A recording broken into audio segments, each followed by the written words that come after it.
Now is the winter of our discontent, made glorious summer by this son of York, and all the clouds that lowered upon our house in the deep bosom of the ocean bury it. Now are our brows bound with victorious wreaths, our bruised arms hung up for monuments, our stern alarums changed to merry meetings, our dreadful marches to delightful measures. Grim-visaged war hath smoothed his wrinkled front, and now, instead of mounting barbed steeds to fright the souls of fearful adversaries, he capers nimbly in a lady's chamber to the lascivious pleasing of a lute. A grievous burthen was thy birth to me. But I that am not shaped for sportive tricks, Tetchy and wayward was thy infancy, nor made to court an amorous looking-glass. thy school days frightful, desperate, wild, and furious. I that am rudely stamped, Thou camest into the world with thy legs forward. The midwife wondered, and the women cried, "Oh, Jesus bless us! He is born with teeth." I that am curtailed of this fair proportion, cheated of feature by dissembling nature, deformed, unfinished, sent before my time into this breathing world, scarce half made up. Thy age confirmed, proud, subdued, bloody, treacherous. Why, I, in this weak piping time of peace, have no delight to pass away the time. What comfortable hour canst thou name that ever graced me in thy company? Unless to spy my shadow in the sun, and descant on mine own deformity.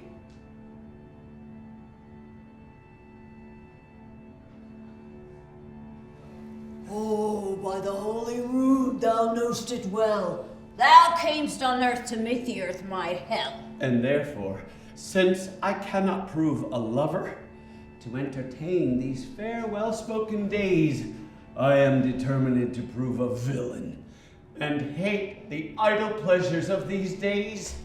My lord? Catesby, Aye, my lord. here, pitch our tents even here on Bosworth Field.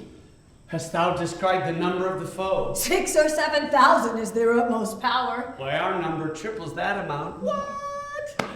Besides, the king's name's a tower of strength. Richard. Who intercepts my expedition? Oh, she that might have intercepted thee by strangling thee in her accursed womb. Mother! Toad, thou toad! Art thou my son? I thank God, my father and yourself. Then patiently hear my impatience. Madam, I have a touch of your condition, which cannot brook the accent of reproof. Be brief, good mother, for I am in haste. Art thou so hasty? I have stayed for thee, God knows, in anguish, pain, and agony. And came I not at last to comfort thee? No, by the holy rood thou know'st it well. Thou camest on earth to make the earth my hell.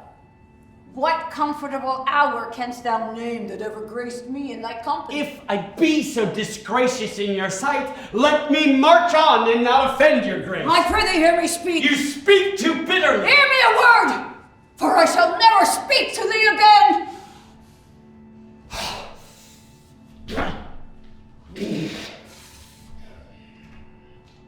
So?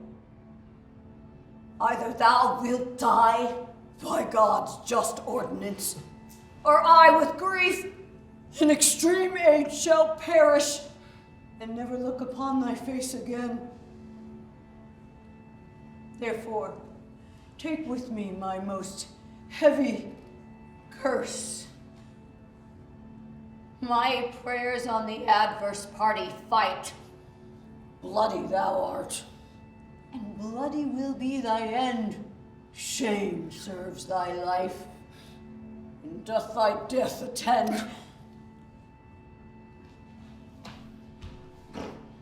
Mother! My lord? Catesby? Aye, my lord. What is the clock? The weary sun hath made a golden set. Let us survey the advantage of the field. Let's want no discipline, make no delay, for Catesby, tomorrow is a busy day. Fill me a bowl of wine. The weary sun hath made a golden set. The sun, this son of York, 3 glorious sons, each one a perfect son. But what art thou, whose heavy looks foretell some dreadful story hanging on thy tongue? O one that was a woeful looker on, when as the noble Duke of York was slain, your princely father and mine loving lord, by many hands your father was subdued, and after many scorns, many foul taunts, they took his head, and on the gates of York they set the same, and there it doth remain, the saddest spectacle that e'er I viewed. Oh, valiant lords, the Duke of York is slain! My lord? Catesby. Aye, my lord? What is the clock? It's supper time, my lord. It's 9 o'clock. I will not sup tonight. Is all my armor laid into my tent? It is, my liege, and all things are in readiness. About the mid of night, come to my tent and help to arm me. Lead me, I say. Aye, my good lord. My lord. I should say rather. Henry? But wherefore hast thou come? It's for my life. Think'st thou I am an executioner? Persecutor, I am sure thou art. If murdering innocents be executing, why then thou art an executioner. Hadst thou been killed at thy hideous birth, thou hadst not lived to kill a son of mine. Thy son I killed for his presumption. And thus I prophesy that many a thousand, which now mistrust no parcel of my fear, shall rue the hour that ever thou wast born. Thy mother felt more than a mother's pain, and yet brought forth less than a mother's hope, to wit, an indigest, deformed lump.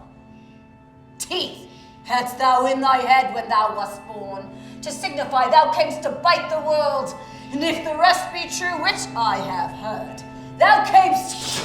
No more! Die, Henry, in thy speech! If any spark of life be yet remaining, down, down to hell, and say I sent thee thither!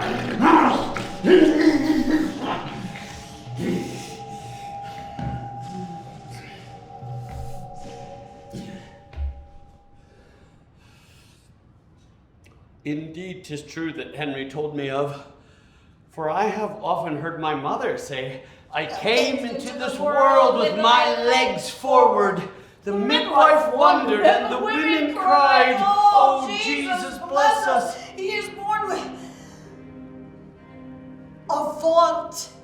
Thou dreadful minister of hell, thou hadst but power over Henry's mortal body. His soul thou canst not have, therefore be gone. Sweet saint, for charity, be not so cursed. Foul Richard, for God's sake, hence and trouble us not. If thou delight to view thy heinous deeds, behold this pattern of thy butcheries. Lady, you know no rules of charity, which renders good for bad, blessings for curses. Villain, thou knowest no law of God nor man. No beast so fierce, but know some touch of pity. But I know none, and therefore am no beast. Wonderful when devils tell the truth. More wonderful when angels are so angry. Vouchsafe, divine perfection of a woman, of these supposed evils, to give me leave by circumstance but to acquit myself. Vouchsafe, diffused infection of a man, for these known evils, but to give me leave by circumstance to curse thy cursed self. Fairer than tongue can name thee, let me have some patient leisure to excuse myself. Valor then heart can think thee thou canst make no excuse current but to hang thyself. By such despair I should accuse myself. And by despairing shouldst thou stand excused for doing worthy vengeance on thyself, which didst unworthy slaughter upon others. Say that I slew them not. Why then they are not dead, but dead they are, and devilish knave by thee. I did not kill your husband. Why then he is alive. Nay, he is dead, and slain by my brother Edward's hand. In thy foul throat thou liest. Queen Margaret saw thy murderous falchion smoking in his blood. I was provoked by her slanderous tongue. Thou was provoked by thy bloody mind, which never dreamt on aught but butcheries. Didst thou not kill this king? I grant ye, yes. Dost grant me, hedgehog? Then God grant me too. Thou mayst be damned for this wicked deed. He was gentle, mild, and virtuous. The fitter for the King of heaven that hath him. He is in heaven, where thou shalt never come. Let him thank me that hope to send him thither, for he was fitter for that place than earth. And thou unfit for any place but hell. Yes, one place else, if you will hear me name it. Some dungeon. Your bedchamber. Ill rest betide the chamber where thou liest. So will it, madam, till I lie with you. I hope so. I know so, but, gentle Lady Anne, to leave this keen encounter of our wits and fall somewhat into a slower method is not the causer of these timeless deaths, as blameful as the executioner. Thou art the cause, and most accursed effect. Your beauty was the cause of that effect. Your beauty that did haunt me in my sleep to undertake the death of all the world, that I might lie 1 hour in thy sweet bosom. If I thought that I tell thee homicide, these nails would rend that beauty from my cheeks. These eyes could not endure that beauty's wreck. You should not blemish it if I stood by, as all the world is cheered by the sun, so I by that. It is my day, my life. Black night or shade thy day, and death thy life. Curse not thyself, fair creature. Thou art both. I would I were to be revenged on thee. It is a quarrel most unnatural to be revenged on him that loveth thee. It is a quarrel just and reasonable to be revenged on he that slew my husband. He that bereft thee, lady, of thy husband, did it to help thee to a better husband. His better does not breathe upon this earth. Oh, he lives that loves thee better than he could. Where is he? Here.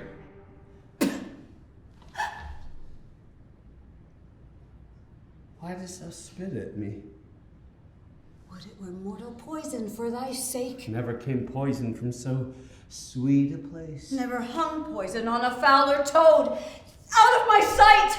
Thou dost infect mine eyes. Thine eyes, sweet lady, have infected mine. Would they were basilisks to strike thee dead. I would they were, that I might die at once, for now they kill me with a living death.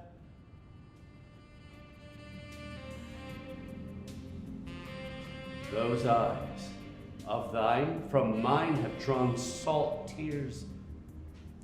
Shame their aspect, the store of childish drop. These eyes, which never shed remorseful tear. No, when my father, York, and Edward wept to hear the piteous moan that Rutland made, when grim-faced Clifford shook his sword at him, nor when thy warlike father, like a child, told the sad story of my father's death, and 20 times made pause to sob and weep, that all the standers by had wet their cheeks like trees bedashed with rain.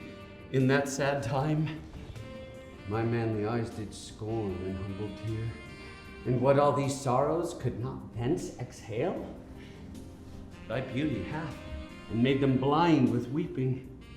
I never sued to friend nor enemy. My tongue could never learn sweet smoothing word, but thy beauty is proposed my fee. My proud heart sues and prompts my tongue to speak. But teach not thy lips such scorn, for they were made for kissing, lady, not for such contempt.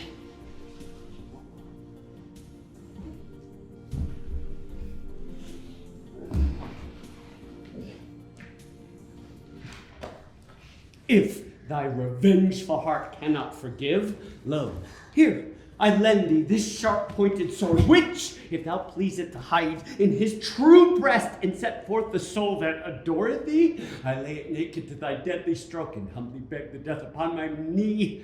Nay, do not pause, for I did kill King Henry, but 'twas thy heavenly face that set me on. Nay, now dispatch, 'twas I that stabbed your husband Edward, but 'twas thy beauty that provoked me. Take up the sword again, or take up me. Dissembler, though I wish your death, I will not be the executioner. Then bid me kill myself, and I will do it.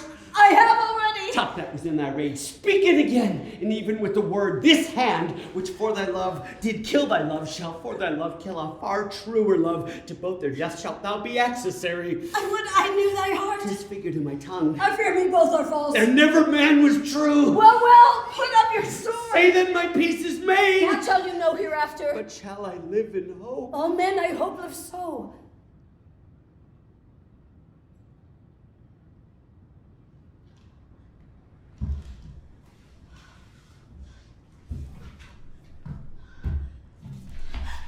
Vouchsafe to wear this ring? To take is not to give. Look, how my ring encompassed thy finger, even so thy true breast encloseth my poor heart. Wear both of them, for both of them are thine. And if thy poor devoted suppliant may but beg one favor at thy gracious hand, thou dost confirm his happiness forever. What is it? That it may please you, leave these sad designs to him that hath most cause to be a mourner. And after I have solemnly interred this noble king, and wet his grave with my repentant tears, I will with all expedient duty see you. For divers unknown reasons I beseech you grant me this boon. With all my heart. And much it joys me too, to see you are become so penitent.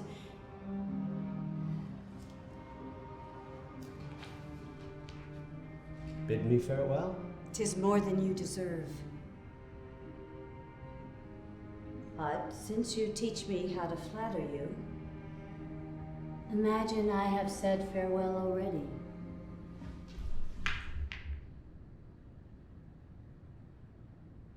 That's how I remember it.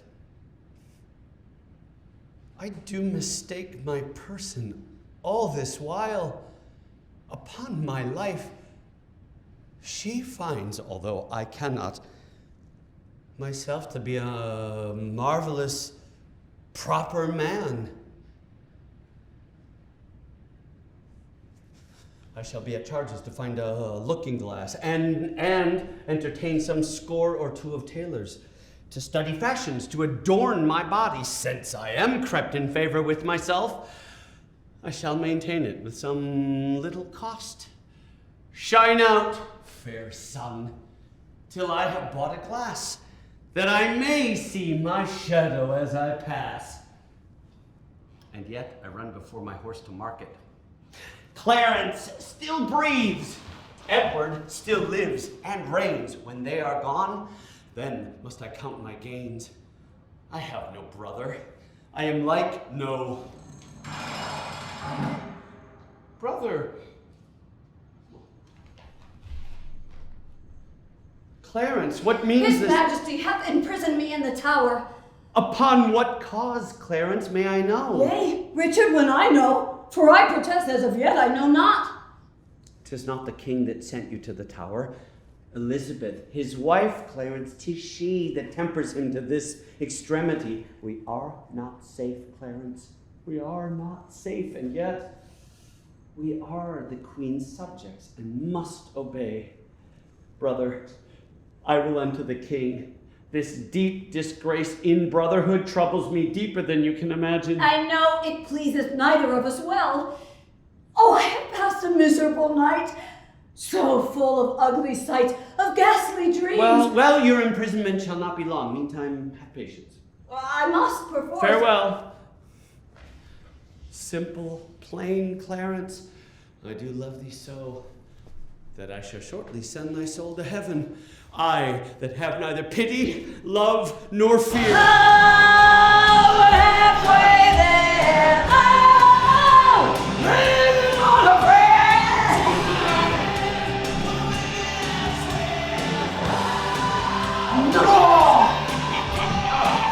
Good morrow, Edward, my brother, Huh? and my king. In the name of charity, bring our brother Clarence to our grace. Why, my liege, have I offered you love for this? Who knows not that Clarence, our brother, is dead? Who knows not that Clarence is dead? Well, he knows he is.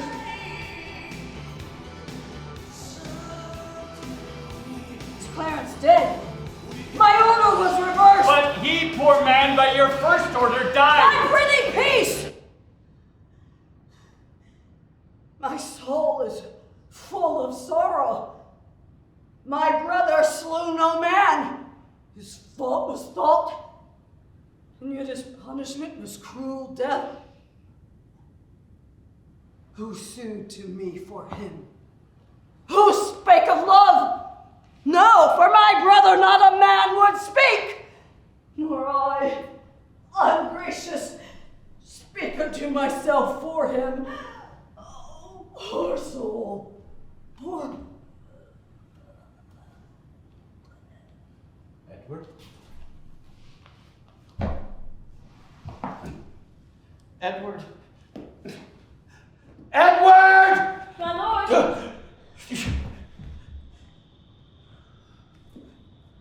Catesby. Aye, my lord. Methought. What is the clock? The lights burn blue. It is now dead midnight.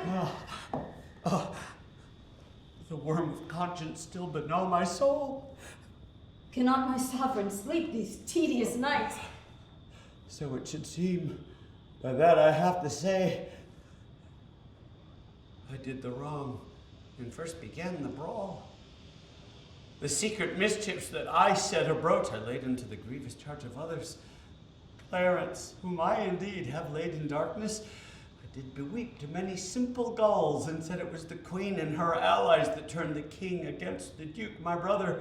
Now they believed it, and withal wed me to be revenged of those that killed Clarence. But then I sighed, and with a piece of scripture told them, no, God bade us do good for evil. Thus I clothed my naked villainy with old odd ends stolen out of Holy Writ, and seemed a saint when most I played the devil. Look, men shall deal unadvisedly sometimes, which after hours gives leisure to repent. Men shall deal unadvisedly sometimes. My prophet, my shadow, my other self. My lord. Buckingham. Catesby! Buckingham, give me thy hand. Thus high, by thy advice and thy assistance, is King Richard seated. But shall these honors live for a day, or shall they last, and we rejoice in them? Still live they, and forever may they last. My nephews live. Think now what I would say. Why, I say I would be king. And so you are. Ha! Am I king? 'Tis so. But my royal nephews live. Cousin, thou wert not wont to be so dull. Shall I be plain? I wish those little bastards dead. And I would have it suddenly performed. What sayest thou? Speak suddenly. Be brief. Your grace. Have you held out with me so long, untired, and stop you now for breath? Well, be it so. What is the clock? Upon the stroke of midnight. Well, let it strike. Why let it strike? Because that like a jackal keeps the stroke betwixt thy begging and my meditation. I am not in the giving vein today. My lord. I am not in the vein! Catesby! Ah, good. Catesby, rumor abroad that Anne, my wife, is sick and like to die. Well, look how thou dreamst. I say again, give out that Anne, my wife, is sick and like to die. I must be married to my brother's daughter, or else my kingdom stands on brittle glass. Murder her brothers, and then marry her? Uncertain way of gain, but I am in so far in blood that sin shall pluck on sin. Tear-falling pity dwells not in this eye. Thus, Anne, my wife, must bid this world good night. Go. Now, for young Elizabeth, my brother's daughter, to her mother go I, a jolly, thriving wooer.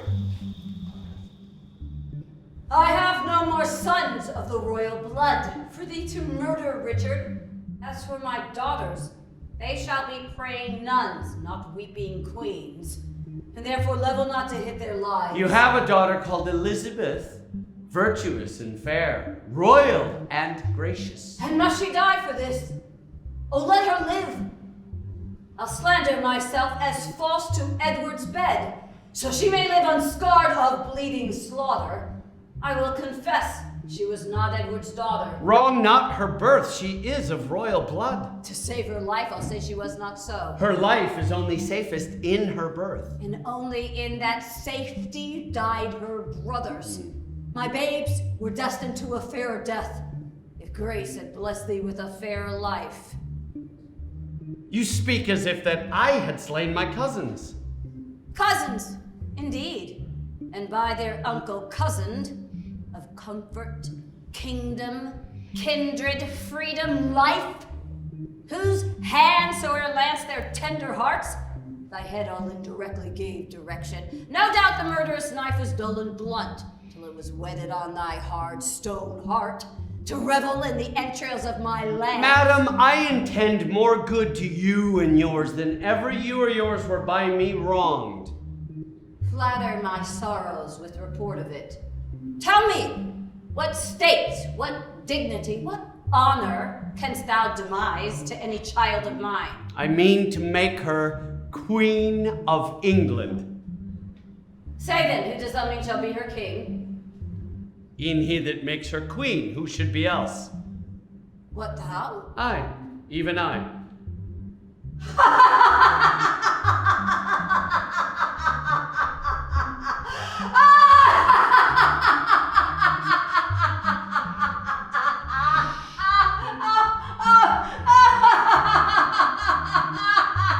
What think you of it, madam? How canst thou woo her? That would I learn of you, as one who's best acquainted with her humor. And wilt thou learn of me? Madam, with all my heart.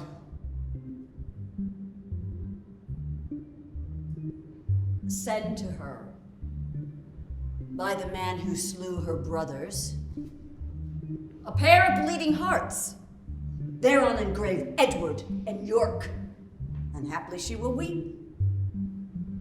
If this inducement force her not to love, send her a tale of thy noble acts.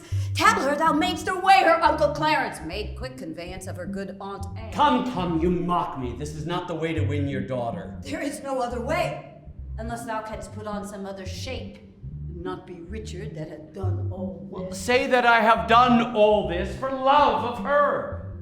Nay, then she cannot choose but hate thee, having bought love with such a bloody spoil. Look, what's done cannot be now amended. Men shall deal unadvisedly sometimes, which after hours gives leisure to repent. If I did take the kingdom from your sons, to make amends, I'll give it to your daughter. The loss you have is but a son being king, and by that loss, your daughter is made queen. I cannot make you what amends I would, therefore accept such kindness as I can. What were I best to say? Her father's brother would be her lord, or shall I say her uncle, or he that slew her brothers and her uncle? Under what title shall I woo for thee, that God, the law, mine honor, and her love can make seem pleasing to her tender years? Infer fair England's peace by this alliance, which she shall purchase with still lasting war. Say that I will love her everlastingly. But how long will that title ever last? Sweetly enforce unto her fair life's end. But how long fairly shall her sweet life last? As long as heaven and nature lengthens it. As long as hell and Richard likes of it. Your reasons are too shallow and too quick. Oh no, my reasons are too deep and dead. to deep and dead, poor infants Oh, in their graves. Harp's not on that string, madam, that is past. Harp on it still shall I till heartstrings break. Not by my George, my garter and my crown. Profaned, dishonored, and the third usurped. I swear. By nothing! For this is no oath. If something thou wilt swear to be believed, swear then by something that thou hast not wronged.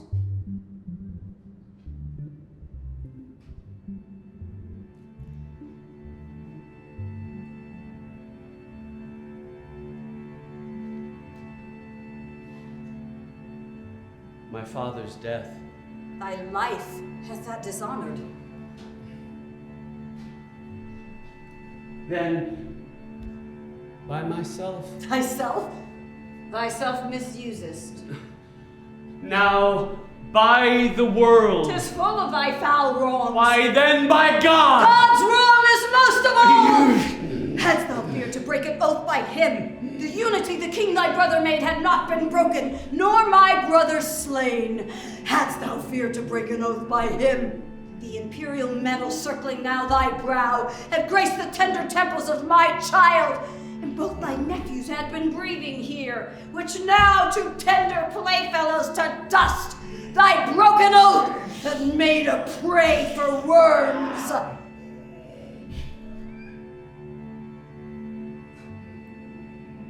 What canst thou swear by now? Richard, thy wife, that wretched Anne, thy wife, that never slept a quiet hour with thee, now fills thy sleep with perturbations. Tomorrow in the battle think on me, and fall thy edgeless sword, despair, and die. And Henry was mortal, his anointed body by thee was punched full of deadly holes. Tomorrow in the battles think on me. Henry VI bids thee despair and die. Let your brother sit heavy on thy soul. Poor Clarence, by thy guile betrayed to death. Tomorrow in the battle think on me, and fall thy edgeless sword, despair and die. Dream on thy nephews, smothered in the tower. Let them be led within thy bosom, Richard, and weigh thee down with ruin, shame, and death. Thy nephew's soul bids thee despair and die. My prayers on the adverse party fight. Dream on! Dream on! Of bloody deeds and death, fainting, despairing, despair! Yield thy breath! Mother! Thou elvish, rooted, aborted, hog! Mother!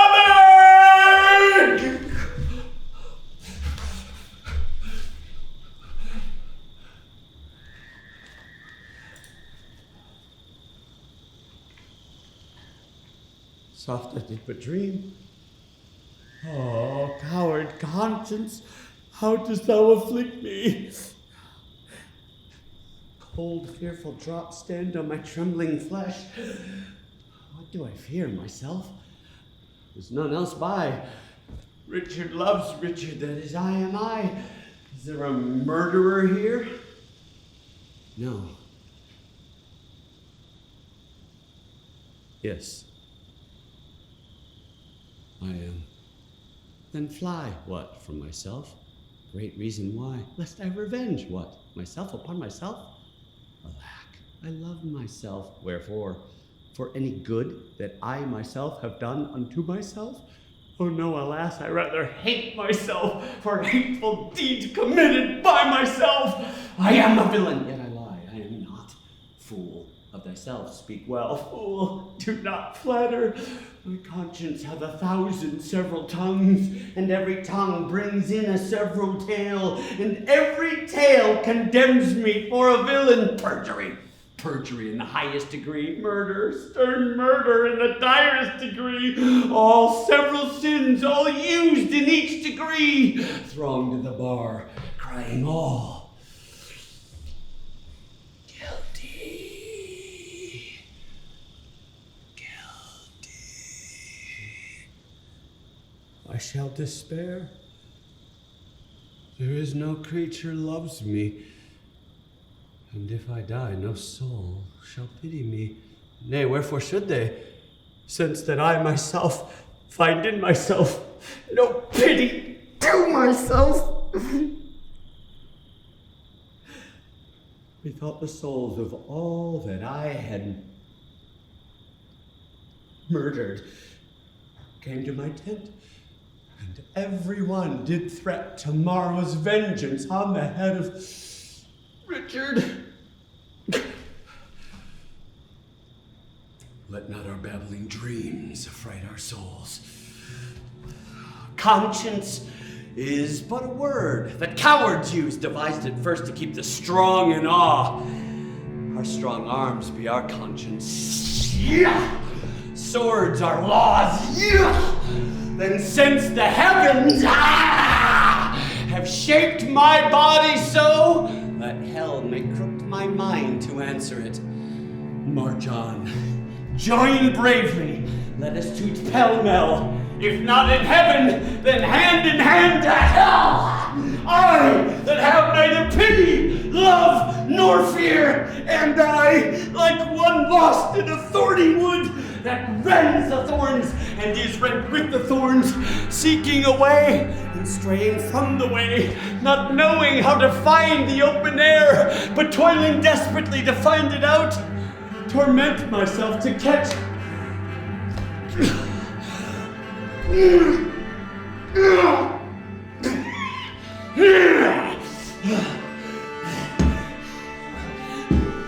And from that torment, I will free myself, or hew my way out with a bloody axe.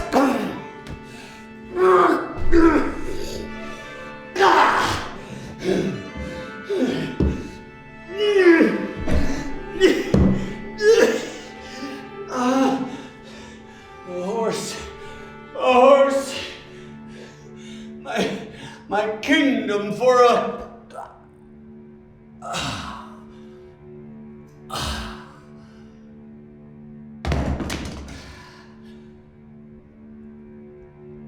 mother.